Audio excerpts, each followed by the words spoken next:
Harrison Burton pulled it off and won the Coke Zero Sugar 400 at Daytona International Speedway in overtime. Harrison may have lost his job in 2025, but he now has his first career NASCAR Cup Series triumph. But he is also in a lot of trouble due to his unclear future. Have we almost seen the last of him? Despite losing his job, Harrison Burton is not giving up. He's not sure where he'll go next season, but wherever he goes, he will have his Cup Series victory at Daytona with him. So, Harrison Burton won his first NASCAR Cup race, and the Wood Brothers racing team won their 100th race on Saturday, August 24th. Burton, 23, drove to the lead on the final lap to win one of NASCAR's marquee events, the annual summer race at Daytona International Speedway. Burton's father, Jeff Burton, a 21-time Cup race winner and one of NASCAR's 75 best drivers, called the race live from the NBC broadcast booth. Ironically, Burton was notified in July that he would not be returning to the Wood Brothers squad in 2025. "I obviously got fired from this job," Burton remarked following the race. Burton currently does not have a ride for 2025, but that will most likely change after he has won his first NASCAR Cup Series race. Burton's victory earned the renowned Wood Brothers their long-awaited 100th race win. The team hadn't won a race since 2017, Ryan Blaney at Pocono, and the Daytona 500 in 2011, Trevor Bayne. The Wood Brothers have been a NASCAR regular for 74 years, dating back to 1950. Several of the sport's biggest names have driven the #21 Ford, including David Pearson, NASCAR's second most successful driver, A.J. Foyt, Neil Bonnet, Buddy Baker, Dale Jarrett, Ricky Rudd, Bill Elliott, and others. Glenn and Leonard Wood founded the team together with 3 other Wood brothers, and the Wood family now owns and operates NASCAR's oldest team. The younger Burton raced his first Cup race at Talladega in 2021, and his best finish was 3rd at Indianapolis in 2022. The Wood brothers hired Harrison Burton to drive the #21 full-time beginning in July 2021. He is a member of the Burton racing family, which includes his father Jeff, Uncle Ward, and cousin Jeb, all of whom have participated in the NASCAR Cup Series. NASCAR has traditionally been a family sport with numerous generations of race champions. The list includes the 3-generation Petty family, Lee, Richard, and Kyle, Ned and son Dale Jarrett, Bobby, brother Donnie, and Bobby's son Davey Allison, Dale and son Dale Earnhardt Jr., Bill and son Chase Elliott, and Buck and son Buddy Baker. Jeff and Harrison Burton have joined the elite group. "These moments are hard to come by," stated Jeff Burton during the Victory Lane celebration. "I know how special it is, and especially here with all the things that happen to make this sport." Imagine if Harrison Burton only had a job until 2025. And that's exactly where his problem lies. Are we seeing someone enter playoffs only to leave the sport at the end of the year? It's sort of strange as well, as Harrison Burton's recent NASCAR Cup Series victory guarantees that the driver with the fewest points among full-time drivers will enter the playoffs. That's where we are in 2024, following Burton's unexpected move to the lead during the white flag lap at Daytona International Speedway. Since then, some have portrayed Burton as an unfair benefactor of the sport's playoff structure. With one win, he has surpassed 18 drivers in front of him to reach the postseason, earning the equivalent of a 16 seed in the annual NCAA basketball tournament. But Burton did nothing wrong to deserve a crack at the crown. Instead, he followed NASCAR's long-standing standards. The problem, in my opinion, is that far too many individuals make the playoffs. Almost half of NASCAR's field, 16 drivers, qualified, despite the fact that we have never had 16 winners in a 26-race regular season.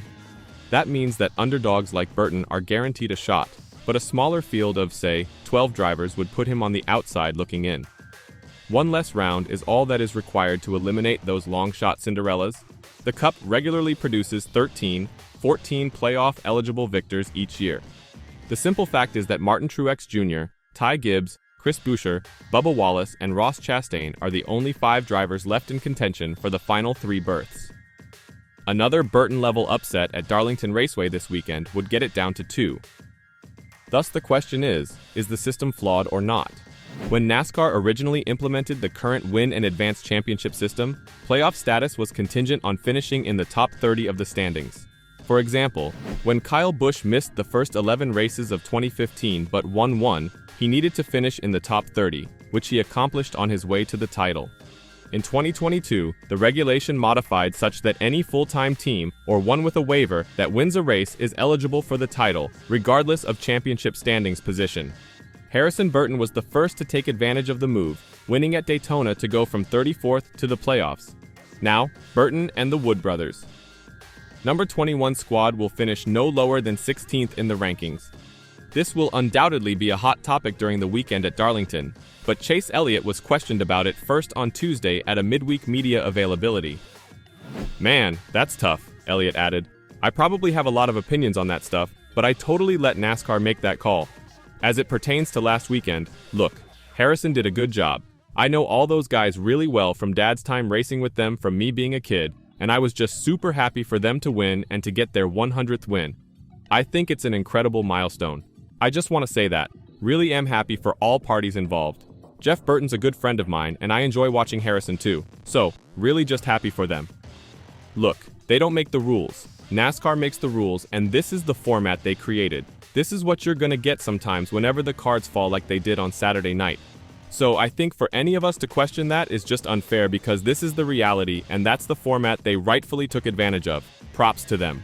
So, Harrison Burton deserves to be in the NASCAR Cup Series playoffs, I ask you. The regulations said that all he needed to do was win a race, which he accomplished. Is it noteworthy that his average finish is 25.9, lower than any other driver? Zane Smith is next at 24.6. And 5 positions worse than Austin Cindric's 20.9, the second worst among race-winning drivers? Does it matter that he has 13 lead lap finishes out of 25 races this season? Does it matter that his 306 points are less than half that of Bubba Wallace, 637, the driver with the most points on the outside looking in? No, because the rules remain the rules, but it should matter, doesn't it? To qualify for the playoffs, drivers must meet a certain bar of performance. As said, NASCAR used to require a driver to finish in the top 30 in points to qualify for the playoffs with a win. NASCAR removed the regulation before to the 2023 season because racers in 2022 around the cutoff threatened to win certain races, and NASCAR wanted those drivers to have a chance to enter the playoffs. Perhaps too many people dismissed the change since there hasn't been an upset of Burton's magnitude in the first 10 seasons of playoff racing. But NASCAR should reinstate a minimum for a playoff berth. Some would question why they should protest now rather than when the regulation was amended. Sometimes it's difficult to tell if you like or detest something until it happens. Even after Austin Dillon won at Richmond, it didn't seem as absurd to consider him for the playoffs, though it's undeniable that he hasn't had a season of consistently excellent performance. Congratulations to Burton for winning Daytona. He got the victory by racing an excellent race, avoiding accidents and making all of the correct moves in the closing 2 laps. However, no one would argue that he has not been a factor in several races this season. And, although the win and in increases interest to individual races, playoffs without drivers like Wallace, Chastain, and Busch may have an influence on the enthusiasm of several playoff events. However, one might argue that Burton in the playoffs is similar to a 16th seed in the NCAA tournament, and he may pull off another shock in Atlanta. Yes, that might happen. He'll have nothing to lose in the playoffs, which helps keep Cinderella stories alive. The question is, when it comes to winners and losers, do the sport and its fans benefit from an automatic bid with no performance bar? Or do they lose because drivers who have performed consistently throughout the season do not have a chance at a deep playoff run? What do you think?